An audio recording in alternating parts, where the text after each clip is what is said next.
yang susah, yang memang dekat rumah kita, atau bapak dia agak jauh tapi memang saudara. Jadi jangan sampai bapak kita ngasih saudara sama orang lain, tapi saudara sendiri susah hidup. Itu gak abdol pak. Yang abdol itu ngasih saudara kita yang paling dekat. Orang tua itu kalau nggak bisa nyari duit lagi, nggak punya penghasilan, nggak punya pensiun, maka kewajiban nafkahnya kembali sama anak. Orang tua nggak boleh dicuri. Jadi mana-mana orang tua kita udah nggak mampu lagi cari uang, kemudian dia lemah untuk mencari uang, nggak bisa kerja, apalagi lumpuh plus stroke, maka nafkahnya itu kembali kepada anak-anaknya seandainya anak-anaknya mampu. Jadi jangan membiarkan orang tua kita dapat nafkah. Jadi Islam sunnah itu kayak gitu. Berikutnya Nabi sabdakan, as-sadaqatu tasuddu sab'ina baban minasud. Kata Nabi, sedekah ini dia menyumbat 70 pintu dari keburukan. 70 pintu. Ini jumlah apa? Yang paling ringannya sedekah ini al-juzam wal baras. Dengan sebab sedekah akan menolak penyakit juzam. Juzam itu lepra. Baros itu belah. Penyakit belah itu putih ya. Dari putih ada hitam. Makanya pakai Allah. Kalau bapak sakit, sebenarnya kalau cara agama ya, cara menolak sakitnya itu yang pertama bapak sholat. Yang kedua sholat. Habis sholat. Dan yang ketiga bapak minum madu atau apa itu? Coba ya. Nah ini bapak urutannya begitu. Nanti kalau parah banget baru bapak rumah sakit. Jadi jangan buru-buru apa-apa langsung minum obat itu bahaya bapak. Ini itu bahaya banget. Ini bapak urutannya di ini pak ya, sholat dulu ya. Wudu, terus sholat, sedekah, terus bismillah minum madu, kemudian masuk Pak di dalam hadis Pak. Bapak kalau sakit maka bapak baca qul huwallahu ahad 1 kali, kemudian qul a'udzu birabbil falaq 1 kali, qul a'udzu birabbin nas 1 kali, kemudian isyarat ditiup lagi.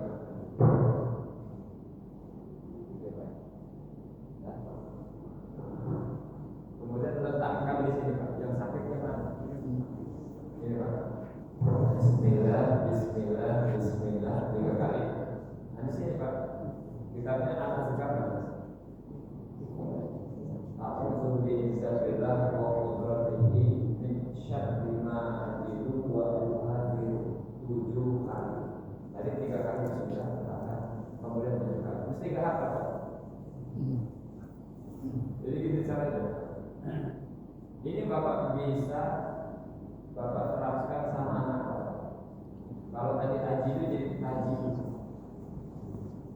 Bismillah, ta'udzu bi'izzillah wa qudratihi min syarri ma tajidu wa tuhadiru. Jadi bapak kalau perlu tanya sama saya.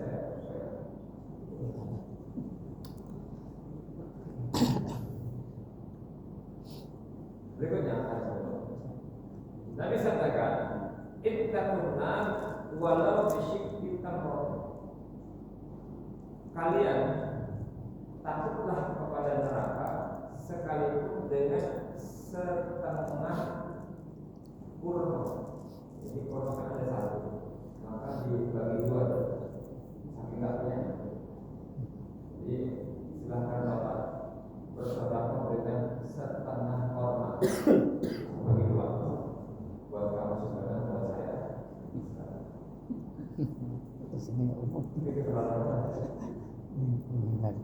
Final tajid. Tapi kalimat thayyibah. Kalau memang kamu nggak punya sesuatu yang membuat kamu berikan sedekah, maka dengan kalimat yang baik, dengan ucapan yang baik, dengan perbuatan yang baik sama orang.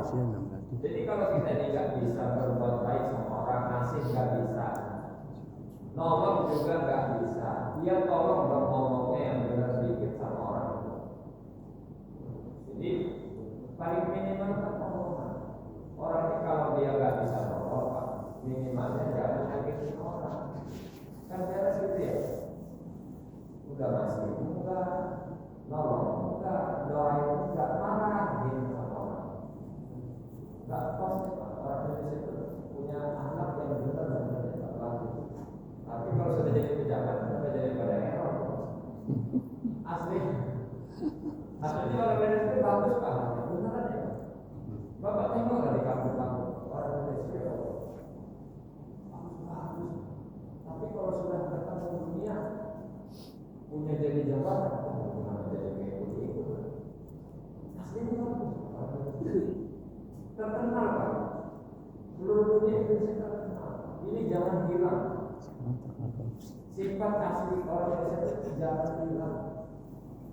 Sering ngasih, ramah sama orang, suka baik, suka senyumannya Pak ya, sama orang ini jangan hilang.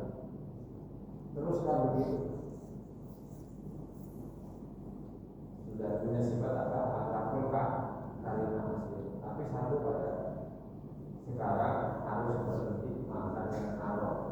Karena makan yang haram ini orang yang tadinya baik bisa jadi jahat. Haram. Tapi Pak, kalau kita nggak makan yang haram, kalau tadinya nggak baik, itu lama-lama jadi baik. Jadi haramnya akan berubah semua orang.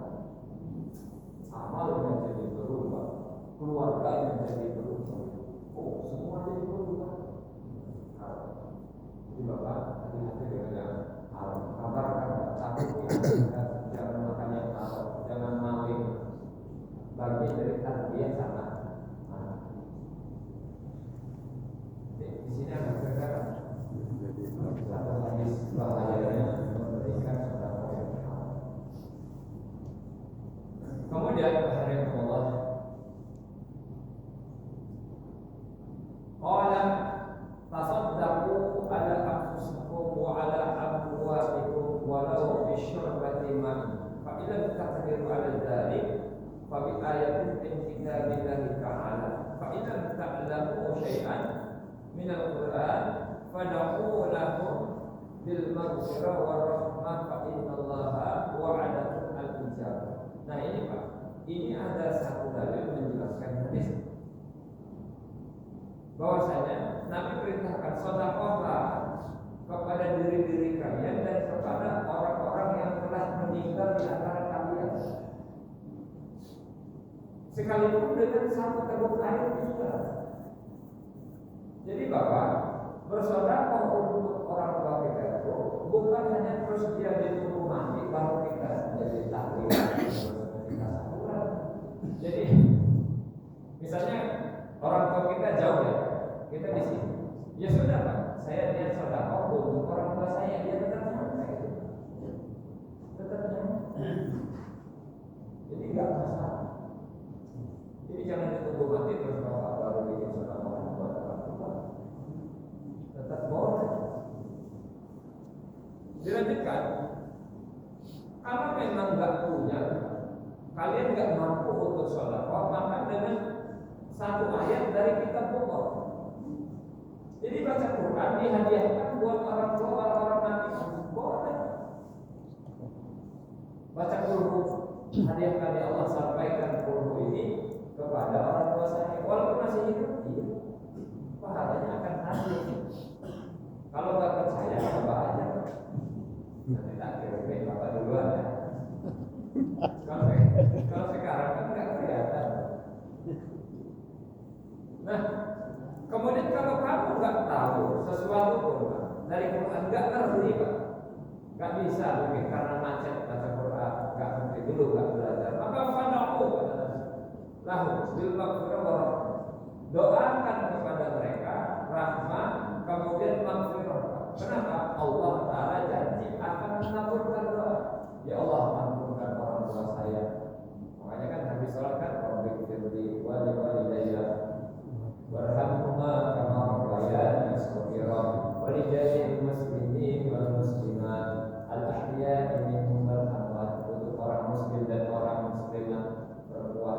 baik yang masih hidup ataupun yang sudah mati kan, begitu ya Pak ya.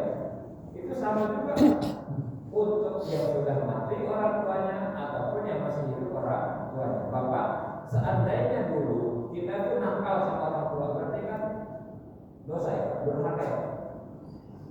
Maka ketika sudah tidak ada, kemudian kita sholat atas nama orang tua, doa dikirim buat orang tua, baca Quran dikirim orang tua, maka berubah status yang durhaka tadi jadi anak yang berbakti kepada orang tua.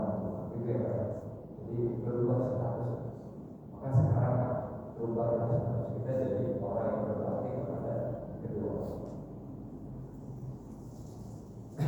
Dalam hadis yang lain Nabi sampaikan, la tastahyu min ta'il hadis. Jangan kalian malu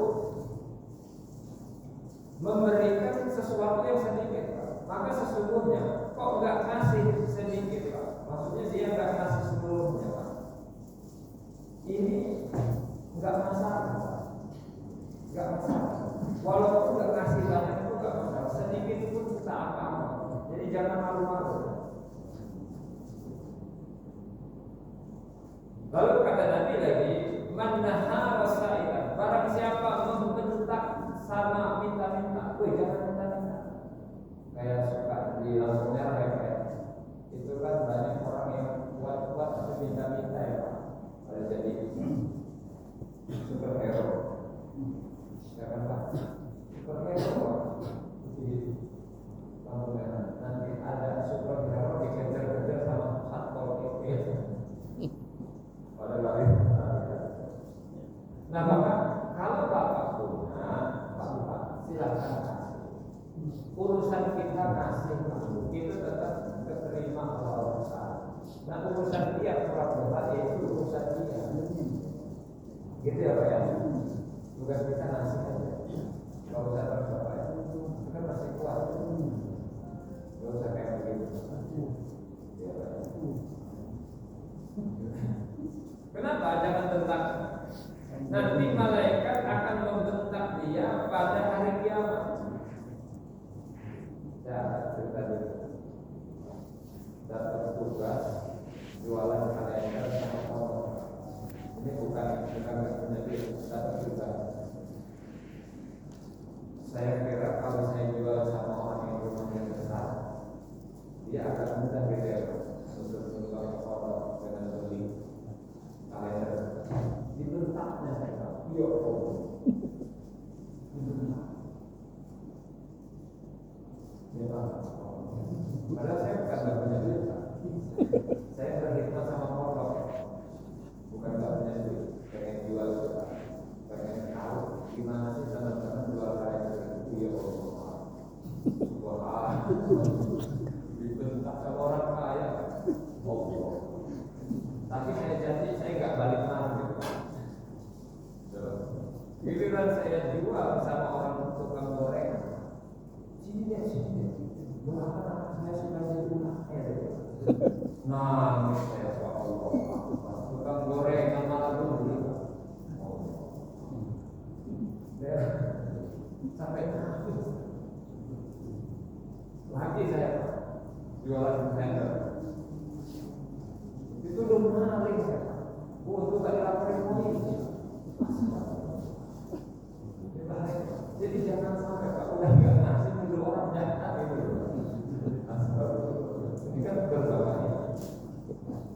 Jadi kalau nggak masuk jangan sampai. Nah, kata Nabi Sallallahu Alaihi Wasallam, nahrul hadirin, qabdatut tamar, wa falakul khubz. Maharnya bidadari itu cuma satu mangkok korma dan sebelahnya setengah roti itu, sesobek roti. Nah ini bukan sesobek Pak, dua sobek. Yang nasi ini bedanya banyak amat ya Pak. Bahannya beda. Bapak pernah dengar kesesatan tadi? Ada pelacur nasi minum anjing. Diampunkan dosanya Pak. Oh ini yang dikasih bukan pelacur kita dibayar. Bapak kan orang soleh kan, kasih teh, ini minuman, ini roti Pak. Kalau belajar saja Pak, ngasih minum makhluk yang namanya najis muka laut, anjing Pak, najis besar Pak. Kok Allah Taala ampuhkan? Karena anjing itu makhluk kotor. Lah ini ngasih manusia loh. Ngasih manusia. Gak mungkin Allah Taala gak ngabulkan loh. Jangan Bapak.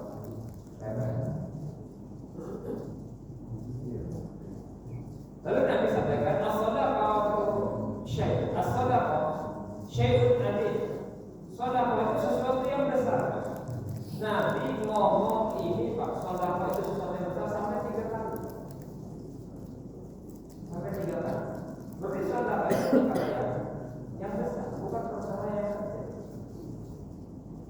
Dalam hadis yang lain,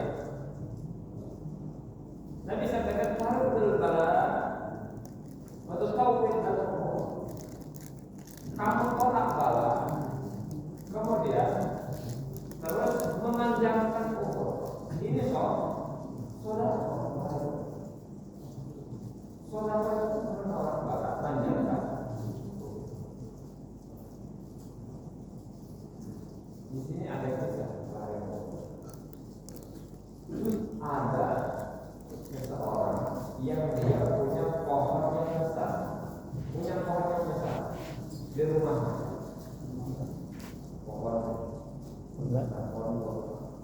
Nah di pohonnya itu, ini ada burung dara, yang di situ bertelur. Kata istrinya, kamu ambil telur itu buat anak kita. Pas mau diambil, laporanlah burung darahnya itu sama Nabi Sulaiman. Ini cerita benar. Kan Nabi Sulaiman bisa ngerti bahasa apa saja. Laporannya begitu. Dipanggil yang punya pohon. Jangan naik lagi.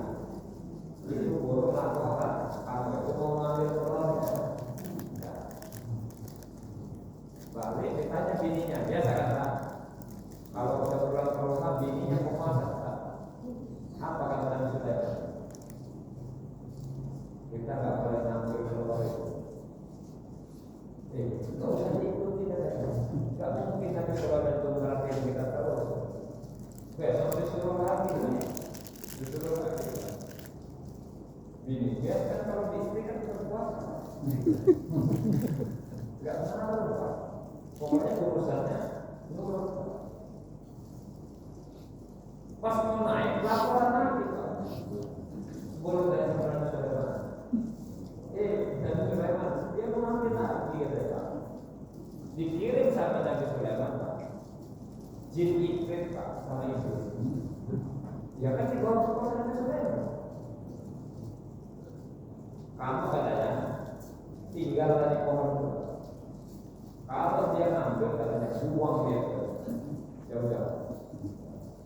Pas mau naik disuruh lagi sama bininya. Tetap nggak takut. Jadi suami itu tetap takut sama bini, walaupun nanti yang merintah. Istri itu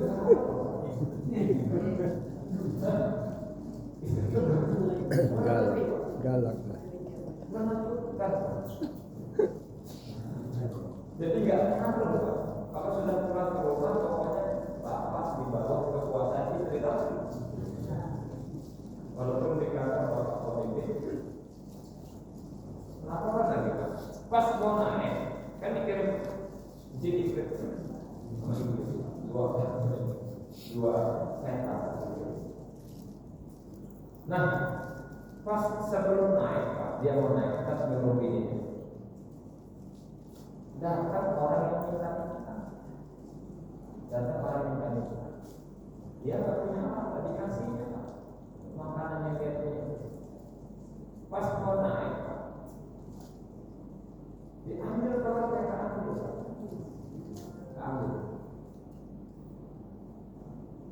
Nah, laporanlah mamanya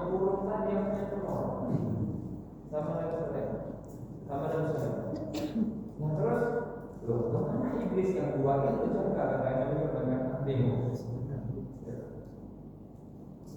Dipanggil Pak, kemana katanya kamu tuh waktu dia ngambil telur Pak?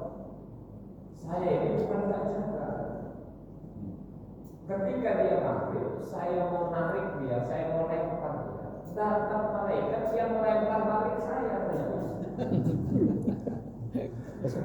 Lempar balik saya. Yang satu teman saya dilempar paling ujung arah barat, saya dilempar ujung paling timur katanya bersama malaikat. Loh, kenapa bisa? Ketika sebelum dia ngambil telur Pak, dia ini ada yang minta saya, dia kasih. Nah sebab itulah Allah Ta'ala kirim dua malaikat jaga dia ini.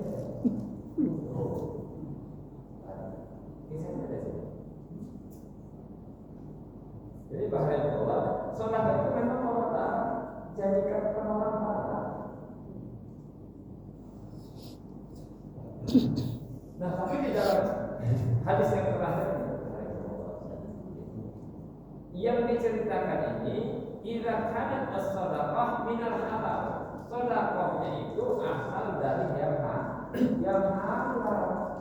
Jadi bukan buat TPPU, atau TPPU tidak pidana pencucian uang. Bapak maling, terus bapak kasih zakat 2,5% dari uang maling, nggak boleh itu Pak. Itu nggak laku Pak. Ya Pak ya, jadi jangan TPPU Pak. Supaya selamat lah 2,5% nggak boleh. Nah kata Nabi, fi jahannam, di dalam jahannam dia ada rumah yusamma baitul hazan. Ada rumah namanya rumah kesedihan. Allah Subhanahu wa Ta'ala sediakan rumah itu untuk orang yang bersedekah min malin haram, dari harta yang haram. Disediakan khusus tempatnya namanya Baitul Hazan, bagi orang yang suka sedekah dari harta yang haram. Nah, hadis dari Hasan Al-Basri radhiyallahu anhu dari Nabi sallallahu alaihi wasallam, "Ma min 'abdin wala ammatin," tidaklah dari seorang laki-laki dan perempuan, "fasaddaqa bi rahmatin min haram," dia bersedekah keduanya dengan satu suapan dari perkara yang haram, "ala miskinin," kepada orang miskin, "illa at'amahum Allahu yawmal qiyamah min miskin," kecuali Allah Subhanahu wa Ta'ala akan berikan makan keduanya pada hari kiamat dari miskin. Apa itu miskin?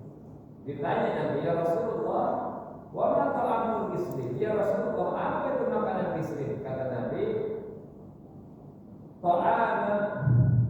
ta'am, satu makanan khalaqahullah ta'ala min hadid ya. Ini makanan Allah bikin, Allah ciptakan dari besi yang dicairkan. Dengan apa dicairkannya? Dari api neraka jahanam. Ngalir. Kalau orang minum itu Pak, keputus semuanya ususnya. Kalau masuk satu suapan ke mulut dari miskin, ususnya merotol. Kemudian keluar dari duburnya, khususnya di bahari. Nah inilah balasan bagi orang yang dia bekerja tapi hasil hartanya ada dari perkara yang haram. Hati tidak perkara dari sini ada yang tanya.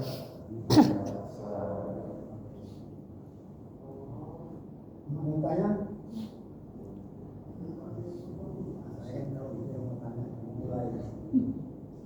Tadi di tengah-tengah pembicaraan Pak Ustaz, saya terlihat apa itu sedekah kepada orang tua itu kalau kebetulan nggak ada harta, ayat Al-Quran juga boleh.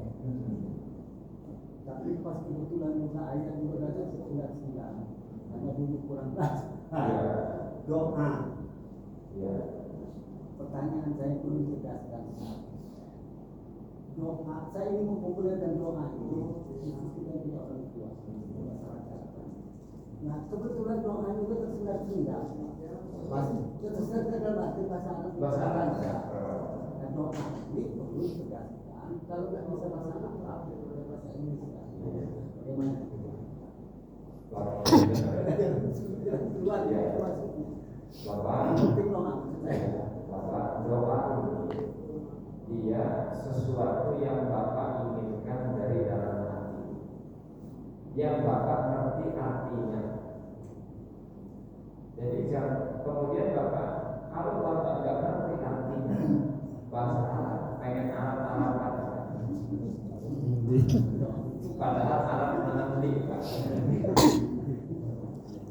Ini lebih baik pakai bahasa yang Bapak ngerti, yang keluar dari dalam hati, yang keluar dari dalam hati. Ini lebih baik daripada Bapak pakai bahasa Arab tapi Bapak mengerti. Kemudian doa ini dia ada adabnya, bukan terus Bapak langsung hanya angkat tangan. Ada adab yang pertama, angkat tangannya itu ini keteknya kelihatan, agak tinggi. Kalau gini ini kayak nggak mau gitu. Ya, nggak serius ini. Doa itu ininya kelihatan, agak ditinggikan dikit. Ya. Jadi, kurang serius kalau begini. Ya Allah ngasih sana nggak ngasih nggak apa-apa. Kayak gitu.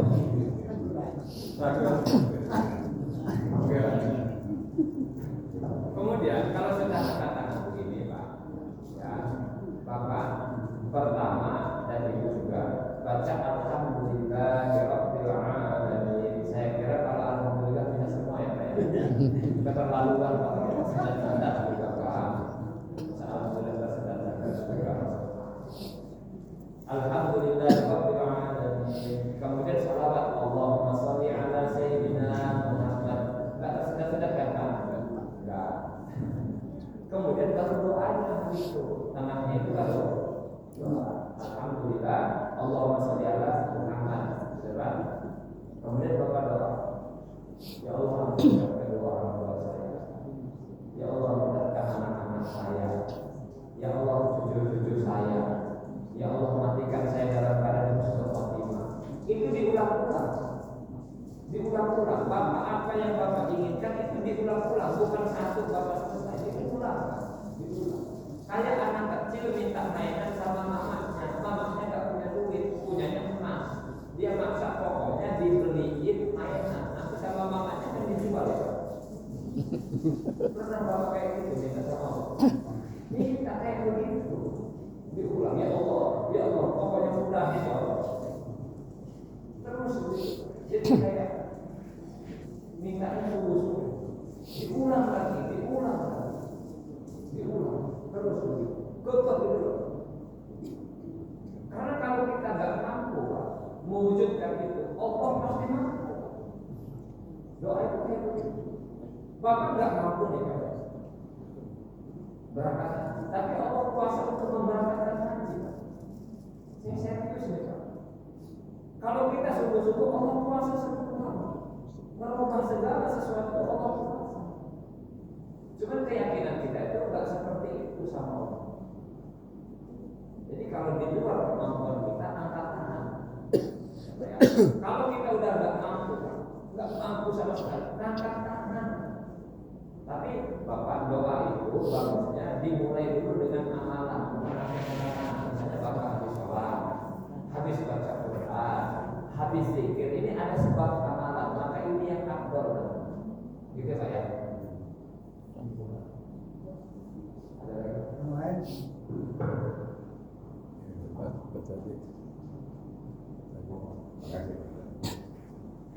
Jadi ini saya pernah merasakan kejadiannya.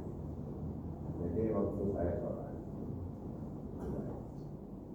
rupanya yang sebelah saya ini saya itu belum dia. Rupanya dia belum yang sini salahnya itu kan. Dia ngoceh kok.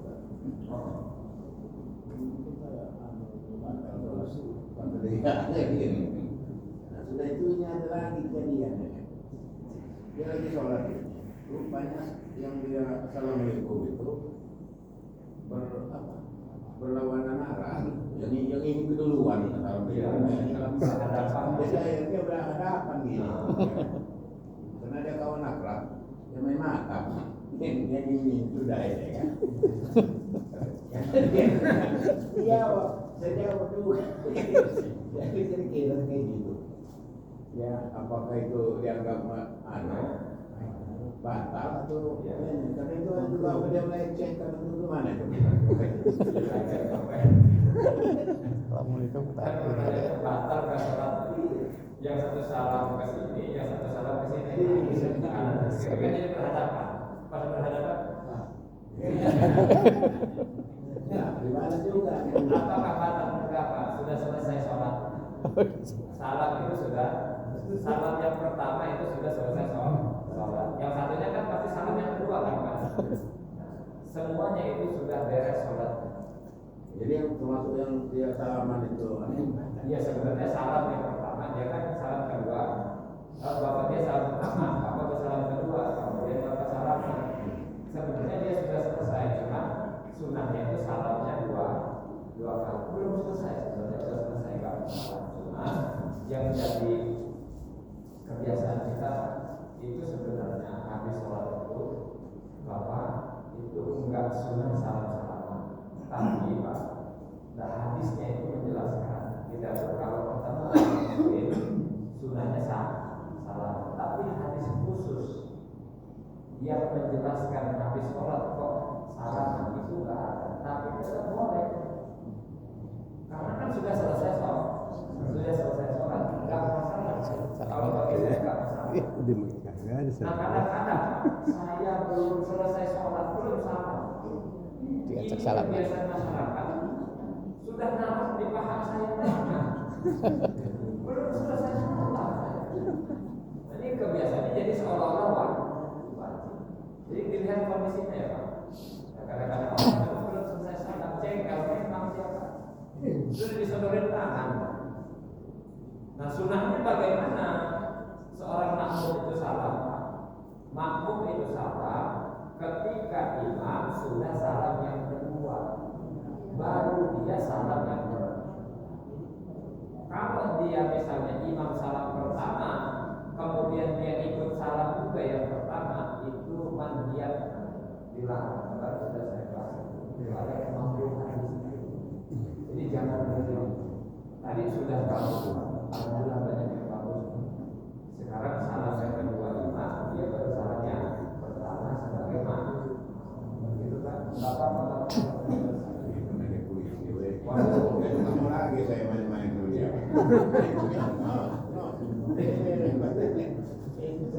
ada lagi?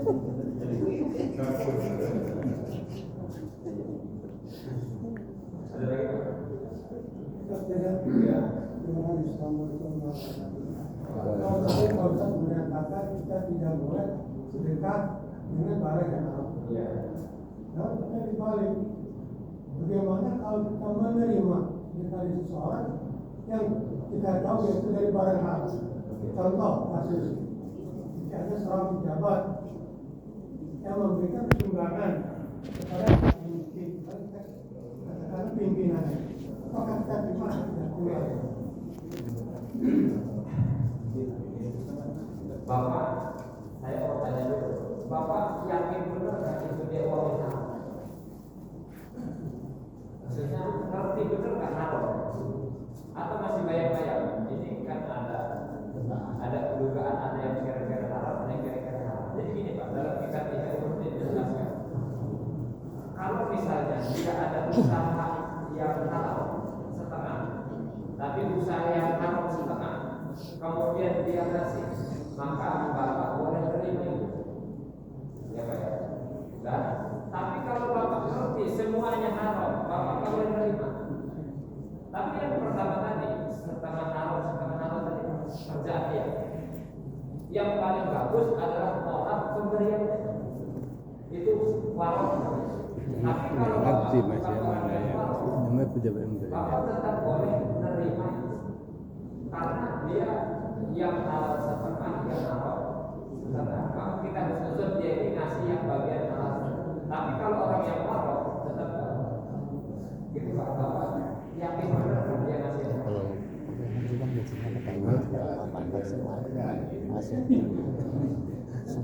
Kalau bapak masih berangkat, kayaknya ngasihnya yang mahal. Nah bapak ambil aja. Biasanya kalau duit siapa yang bapak kan? Kan dia bilang, nih terima nih uang haram saya, kan nggak gitu kan? Tapi kalau sudah jadi dia ngerti Pak, dia jualannya babi, jualannya homer, minuman keras, nggak boleh. Sama Pak, misalnya Bapak di situ daerah lokalisasi WTS Pak. Bapak nggak boleh jualan di sana. Karena hasil di sana secara mayoritas dapat uang dari pelacuran itu. Bapak nggak boleh jualan di situ. Gitu ya Pak ya. Yang ini yang mana? Yang bingung atau yang mana? Ambil aja. Kalau dia nggak jelas-jelasan, ini uang haram. Kalau saya terima, nggak kasih dia lagi.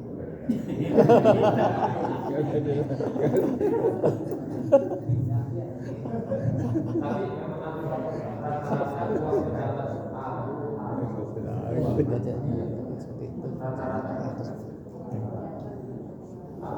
pangkatnya apa, mobilnya apa, nggak tahu apa. Bukan dari gaji, saya serah. Gajinya dari kasih istri. Cepat ya Pak. Jadi bagaimana kalau ini? Begitu tadi. Ragu-ragu. Hanya terima kita terjadi itu sebenarnya kita terima. Kita kasihkan lagi sama orang. Masuk ke kotak ini kan.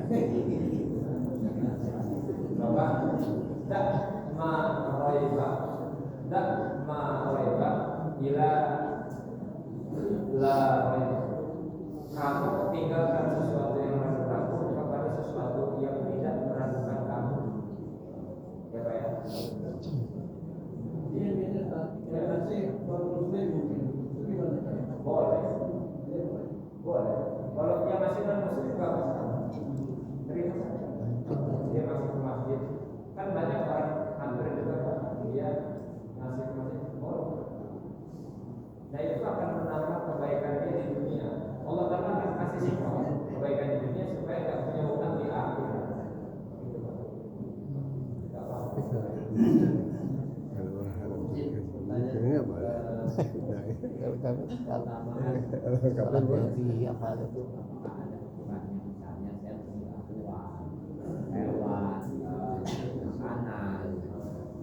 Yang pertama, kedua kapasitas orang kaya kecerdasan UM, makan dengan kita yang biasa nilai pahala itu seperti apa.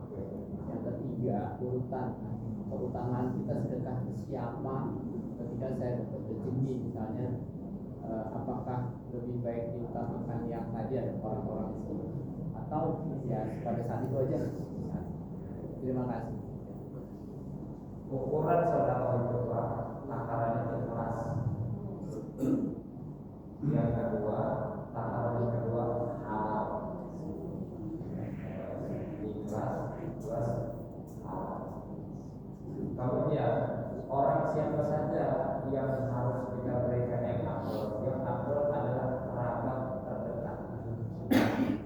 Kerabat yang terdekat. Kemudian berapa takaran yang harus kita berikan? Tidak terduga, tergantung keikhlasan Bapak memberikan. Tapi kadarnya besar atau kecilnya itu tergantung berapa sisa yang Bapak simpan dan berapa yang Bapak beri. Contoh gini Pak, nah, Bapak punya duit cuma 100.000, tapi Bapak kasih 50.000, itu berarti Bapak memberikan 50% dari harta.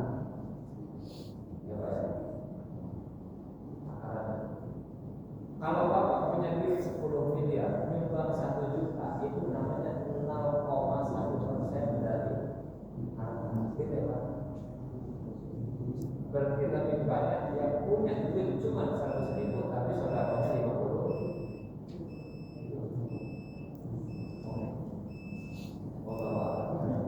Mudah-mudahan kita jadi orang yang ahli saudara. Karena ahli saudara dia saudara itu dermawan. Nah, dermawan itu adalah cabang daripada cabang pohon surga. Barang siapa orang yang ahli saudara, dia akan ditarik dari pohon masuk ke dalam surga. Dan setan nggak takut sama orang yang dia ahli ibadah tapi pelit. Dengan pelitnya itu setan bisa menggelincirkan dia. Tapi yang setan takut orang yang biasa-biasa tapi ahli sodako, walaupun dia tadinya maksiat, namun dengan sebab sodakonya itu setan takut Allah Ta'ala akan ampunkan dosa dia dan terakhirnya dia dapat hidayah sebab sodako.